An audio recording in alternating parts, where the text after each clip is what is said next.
तो हेलो बच्चों, कैसे हो आप लोग। उम्मीद है कि आप सब बहुत ही अच्छे होंगे। लेकर आया हूँ आज फिर से एक बहुत ही मजेदार टॉपिक। आज हम लोग सीखने वाले हैं फैक्टर्स। आप सोच रहे हैं सर जी फैक्टर कौन सी चीज होती है। तो बहुत ही शानदार चीज होती है प्यारे बच्चों। जैसे पिछले की वीडियो में आपको मैंने बताया था लार्जेस्ट डिजिट नंबर और स्मॉलेस्ट डिजिट नंबर, और उसके पहले की वीडियो में आपको बताए थे place value and face value के बारे में आपको बता दिया गया। अब सारे वीडियो को बारीकी से देख लेंगे और एक अच्छे से कॉपी में नोट्स कर लेंगे, क्योंकि ये सारी चीज बेसिक। तो आइए क्लास को शुरू करते हैं। तो सबसे पहले हम लोग समझेंगे कि फैक्टर्स क्या होती है। फैक्टर्स क्या होती है, FACTORS, ये हमारी हो गई फैक्टर्स। अब फैक्टर्स को हम लोग हिंदी में क्या कहते हैं, क्योंकि आप लोग तो हिंदी में शायद जानते होंगे इसके बारे में। तो प्यारे बच्चों, फैक्टर्स को गुणनखंड कहा जाता है। फैक्टर्स को क्या कहा जाता है, गुणनखंड कहा जाता है। इसी का एक और नाम होता है अपवर्तक। इसी का एक और नाम होता है अपवर्तक। तो ये रहा हमारा आज का टॉपिक। तो आज का हम लोग का जो टॉपिक है काफी मजेदार है। आप में से जो भी बच्चे इस सवाल को जानते हैं हमें कमेंट में जरूर बताएंगे कि हाँ सर जी बिल्कुल जानते हैं। तो चलिए आज बहुत ही नए अंदाज में सीखने वाले हैं और बहुत ही मजेदार कंसेप्ट के साथ सीखने वाले हैं। तो पहले ही बता आपको, पहले कंसेप्ट आएगा फिर एग्जाम्पल आएगा। इस तरह का सवाल अक्सर किस तरह से दिया रहता है ये जान लेते हैं सबसे पहले। और ये काफी ज्यादा बेसिक चीज है। सवाल जैसे आपसे पूछ लिया जाता है कि 12 का गुणनखंड लिखे, या 12 का क्या क्या गुणनखंड हो सकता है। ये हो सकता है या रह सकता आपसे कि 18 का गुणनखंड, 18 का गुणनखंड क्या होगा। या यह भी रह सकता है 48 का अपवर्तक लिखे, 48 का अपवर्तक लिखे, 48 का अपवर्तक। तो इस तरह से सवाल आता है। और सबसे बड़ी बात क्या है इसमें कि आपको बहुत ही शानदार ट्रिक्स भी बताने वाला हूं। यानी कि ट्रिक्स मतलब इसे कंसेप्ट ही समझिए, क्योंकि कंसेप्ट ही सबसे ज्यादा मेन होता है। तो आइए सबसे पहले समझ लेते हैं। सबसे पहले एक सवाल आपसे मैं करना चाहूंगा। प्यारे बच्चों, यहाँ पर लिखा गया है 6। अब आपसे सवाल यह है कि एक साइड हम लिखते हैं 3 और एक साइड लिखते हैं 5।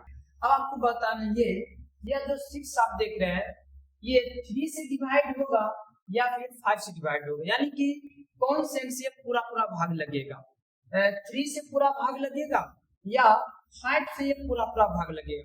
तो प्यारे बच्चों आपका जवाब आएगा सर जी ये कौन सी बड़ी बात है, 3 से जो ये पूरा पूरा भाग लग जाएगा, 5 से नहीं लगेगा।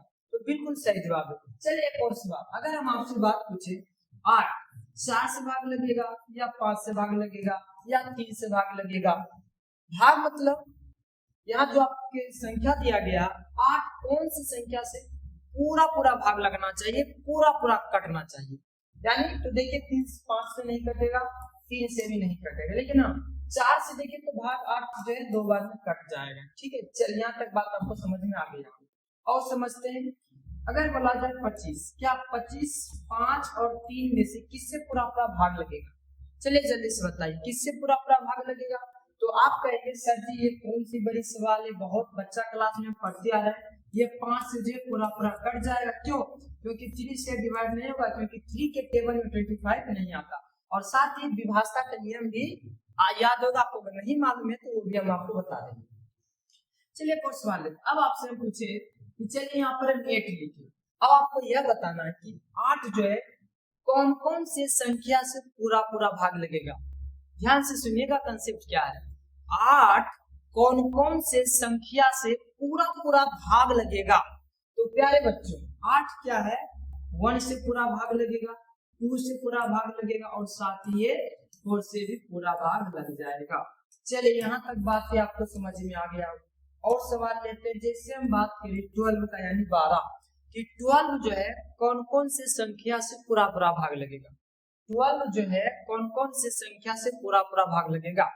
तो 1 से लगेगा और 2 से लगेगा, 3 से भी पूरा पूरा भाग लगेगा, 4 से भी पूरा पूरा भाग लगेगा और 6 से भी पूरा पूरा भाग लग जाएगा। ठीक है, चलिए और उदाहरण लेते हैं। चलिए अब यहाँ लिखते हैं 18। क्या लिखते हैं? 18।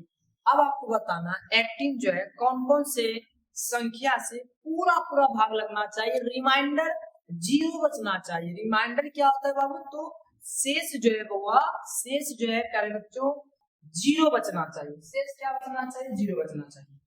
तो 1 से डिवाइड हो जाएगा, 2 से हो जाएगा, 3 से हो जाएगा, 6 से हो जाएगा और 9 से भी हो जाएगा। अच्छा एक चीज और यहाँ पे क्या है, 8 से भी डिवाइड हो रहा है, ठीक है। और ये भी जो है 12 से भी डिवाइड हो रहा है। चलिए ठीक है, 9 हो गया और उसके बाद 18 आता है।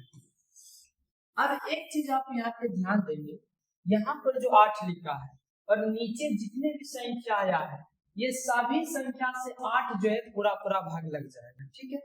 इसी प्रकार 12 जो है इन सारे अंकों से भाग लग जाएगा, सभी संख्या से पूरा पूरा भाग लगेगा। ये सियानो जी सर 18 यानी कि 18 भी क्या है, इन सभी संख्याओं से पूरा पूरा भाग लग जाएगा। तो प्यारे बच्चों यह जो आप संख्या देख रहे हैं जो भी आया इसे हम लोग क्या बोलते हैं? 8 का गुणनखंड बोलते हैं।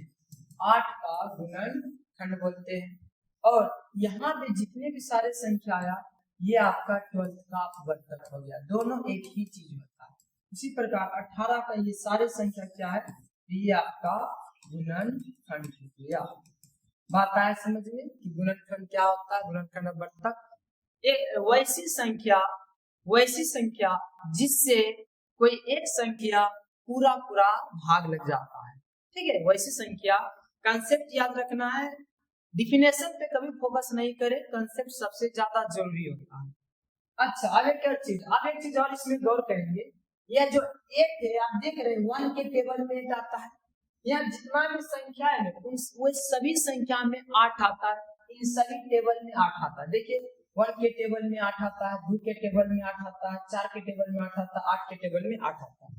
इसी प्रकार 12 हो गया, 1 के टेबल में 12 आता है, 2 के टेबल में 12 आता है, 3 के पहाड़ा में 12 आता है, 4 के टेबल में आता है 6। इसी तरह से 18 1 2 3 ये सारे टेबल्स हो गए, ये सारे पहाड़े हो गए। मतलब अगर आपको ये मतलब की दिक्कत हो कि कौन कौन से संख्या से पूरा पूरा भाग लगेगा, ठीक है, कौन कौन से पूरा पूरा संख्या भाग लगेगा, तो आपको क्या करना है?